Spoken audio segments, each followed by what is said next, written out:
Hi all, ഇന്ന് ഞാൻ നിങ്ങളെ പഠിപ്പിക്കുന്നത് ബ്ലഡ് റിലേഷൻ ഈസി ആയിട്ട് ചെയ്യുന്നതിനുള്ളൊരു കോഡാണ്.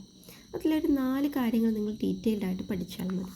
അതായത് ബ്ലഡ് റിലേഷൻ കാണിക്കാൻ നമ്മുടെ സിബ്ലിങ്സിനെ കാണിക്കണം എന്നുണ്ടെങ്കിൽ എന്ത് ചെയ്താൽ മതി? ഇങ്ങനെ ഡിനോട്ട് ചെയ്യാം. അതായത് എയുടെ സിബ്ലിംഗ് ആണ് ബി, എയുടെ സിബ്ലിംഗ് ബി ആണ് എന്നുണ്ടെങ്കിൽ ഇത് എ, ഇത് ബി, ഇങ്ങനെ ഡിനോട്ട് ചെയ്യാം. ഇനി എ ആണാണെങ്കിൽ നമുക്ക് ആണിന് ഇങ്ങനൊരു സിമ്പിൾ കൊടുക്കാം, ബി പെണ്ണാണെങ്കിൽ ഇങ്ങനൊരു സിമ്പിൾ കൊടുക്കാം. ഓക്കെ, അപ്പോൾ ഇത് സിബ്ലിങ്സിൻ്റെ ഇത് ഇങ്ങനെ. ഇനി ഒരു മദറും ഫാദർ അല്ലെങ്കിൽ ഒരു സ്പൗസാണ് എന്നുണ്ടെങ്കിൽ സ്പൗസിനെ നമുക്ക് ഇങ്ങനെ ഡിനോട്ട് ചെയ്യാം.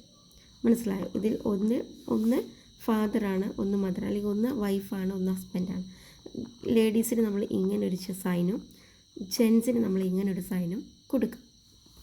ഇനി നമ്മൾ പാരൻസിനെയും ചിൽഡ്രനെയും കൊടുക്കുകയാണെന്നുണ്ടെങ്കിൽ ഇത് അമ്മയാണ്, ദെൻ ഇത് മകളാണ്. ഓക്കെ, ഇനി അമ്മയ്ക്ക് ഒരു മകനുണ്ടെങ്കിൽ ഇങ്ങനെ കൊടുക്കാം, വീണ്ടും ഒരു മകളുണ്ടെങ്കിൽ ഇങ്ങനെ കൊടുക്കാം, വീണ്ടും ഒരു മകനുണ്ടെങ്കിൽ ഇങ്ങനെ കൊടുക്കാം. ഓക്കെ, ഇത് സിബ്ലിങ്സ്. അപ്പോൾ ഇവിടെ ഒരു അച്ഛനും ഉണ്ടായിരിക്കും. ഓക്കെ, അച്ഛന്, മക്കൾ, സിബ്ലിങ്സ് ഇങ്ങനെ. ഇനി നമ്മൾക്ക് കൂടുതൽ ക്വസ്റ്റ്യൻസ് ചെയ്യുമ്പോൾ ഇതെങ്ങനെയാണ് ചെയ്യേണ്ടത് മനസ്സിലാകും. ഇപ്പോൾ ഇവിടെ എയുടെ ഫാദറാണ് ബി, ബിയുടെ ബ്രദറാണ് സി. എങ്ങനെ നമുക്ക് എഴുതാൻ പറ്റും?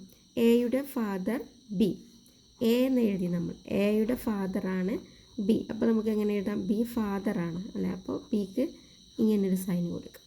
ഇനി ബിയുടെ ബ്രദറാണ് സി, ബിയുടെ ബ്രദർ സി ആണ്, ബിയുടെ ബ്രദറാണ് സി, സിയുമാണാണ്, ഇങ്ങനെ കൊടുക്കാം.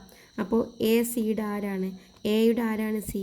എയുടെ അങ്കിളാണ് സി എന്ന് നമുക്ക് ഇതിൽ നിന്നും പെട്ടെന്ന് മനസ്സിലാക്കാനായിട്ട് കഴിയും. Thank you.